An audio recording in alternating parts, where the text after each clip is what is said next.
Hello, in this video I'm going to take you through the very simple pattern of this little doily covering these rocks.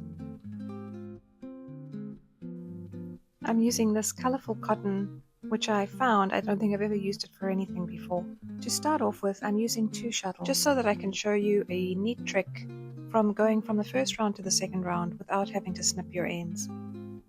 The pattern is very straightforward, just rings, chains and picots. Let's get started. The innermost ring has 5 picots, each separated by 2 double stitches.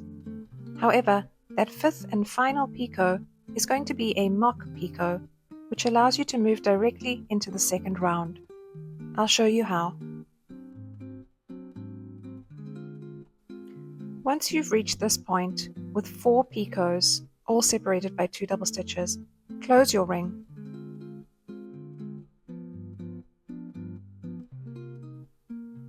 And now we'll make a mock picot. Set up as if you were doing a chain stitch.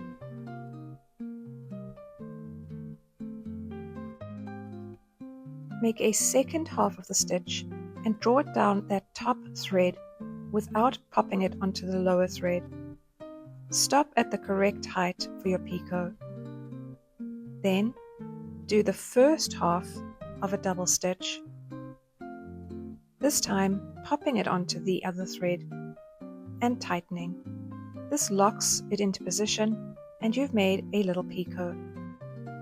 Now you can move directly into the second round, starting with a split ring with no need to cut your threads. From here on, every ring is just sections of 3 double stitches, and every little section of chain which has picots is just 2 double stitches separating 5 picots. The round in the middle without picots is made up of 8 double stitches. Start the second round by doing a split ring, 3 double stitches, picot, 3 double stitches down each side. If you don't know how to do a split ring, I will leave a link at the top to my tutorial.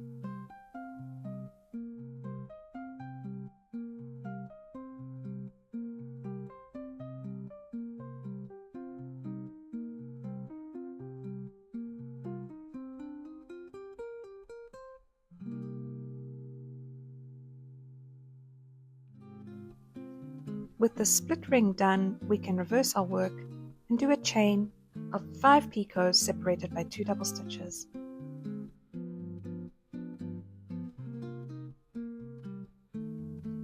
Reverse work again and do another ring connecting to that central ring. Continue along until you finish the round.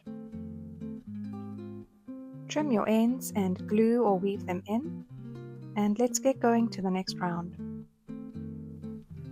The next row is another round of rings separated by 8 double stitches. The rings are made into the 2nd and 4th picots of each section respectively. Follow that round directly with another row of 5 picots separated by 2 double stitches. Sew in those ends and let's move on to the next row. The next round is just the same rings connected by the same chains.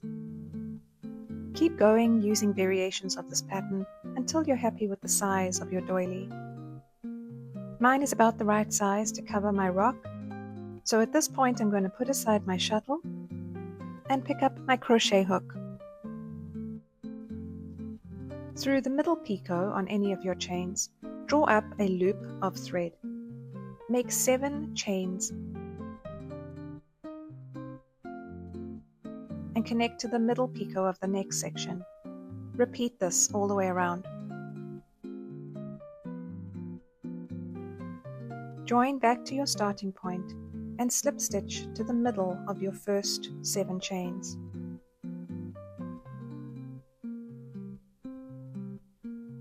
Because I want to slowly draw in the size of my doily, I'm going to reduce the stitch count to 6. So for the next round, chain 6 between each section. Of course, it depends on the size of the stone you're using. Keep making these chain loops until your piece of work can gently stretch around the rock or stone that you're using. At this point, cut a nice long tail. Pull that tail right through that final crochet loop and thread a needle.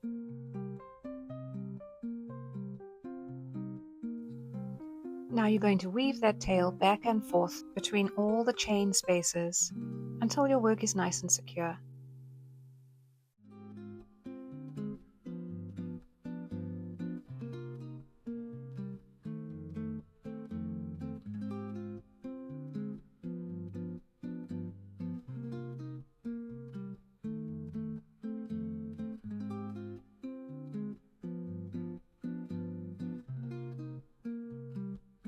And that's it for this tutorial.